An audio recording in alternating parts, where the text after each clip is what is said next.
யாழ்ப்பாண நீதவான் சே லெனின்குமார் முன்னிலையில் அகழ்வுப் பணிகள் முன்னெடுக்கப்பட்டன. இதனிடையே செம்மணி அகழ்வுப் பணி தொடர்பில் திறந்த நீதிமன்ற அமர்வு இன்று நடைபெற்றது.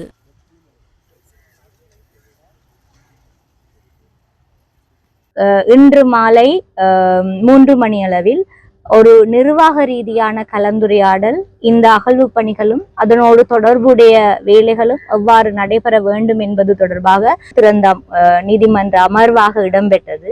இந்த அமர்வில் இந்த இடத்தில் தொல்லியல் பேராசிரியர் ராஜ் சோமதவா அவர்கள் இந்த அகழ்வு பணியையும் அதனுடைய முன்னோக்கி நகர வேண்டிய விடயங்கள் தொடர்பாகவும் தன் சார்பாகவும் சட்ட வைத்திய அதிகாரி சார்பாகவும் ஒரு முன்வைப்பை வைத்திருந்தார். அந்த விடயம் தொடர்பாக முழுமையாக கலந்துரையாடல் இடம்பெற்றதுடன் அதில் சில விடயங்கள் தீர்மானிக்கப்பட்டது. இந்த அடிப்படையில் ஏற்கனவே செய்யப்பட்ட ஜிபிஆர் ரேடார் பயன்படுத்தப்பட்ட ஆய்வு தொடர்பான விடயம் தொடர்பான முழுமையான அறிக்கை ஒன்றினை அவரது அது தொடர்பான விஞ்ஞான பொருட்களோடு நீதிமன்றத்துக்கு சமர்ப்பிப்பது எனவும் முதலாவதாக. இரண்டாவதாக இது தொடர்பாக புதைகுழியில் இருந்து ஏற்கனவே அகழ்ந்தெடுக்கப்பட்டுள்ள சான்று பொருட்கள் பிற சான்று பொருட்கள் தொடர்பான விடயங்கள் தொடர்பாக முழுமையான ஒரு அறிக்கையினை நீதிமன்றத்துக்கு தெரிவிப்பது எனவும் இன்றைய நாளில் கலந்துரையாடல்ல உடன்பாட்டுக்கு வரப்பட்டதுடன் இது தொடர்பாக மேலதிகமான கலந்துரையாடல் கால நிர்ணயம் தொடர்பாக வேறு ஏதாவது பரிசோதனைகளுக்கு போக வேண்டுமா இல்லையா என்பது தொடர்பாக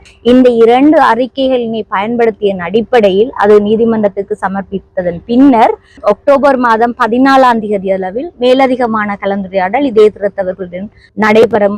எண்பு கூட்டு தொகுதிகளின் ஆய்வுகள் தொடர்பான முடிவு மனித எண்பு ஆய்வுகள் நடத்தப்பட வேண்டும் என்றது குறித்த கலந்துரையாடலில் வலியுறுத்தப்பட்டது.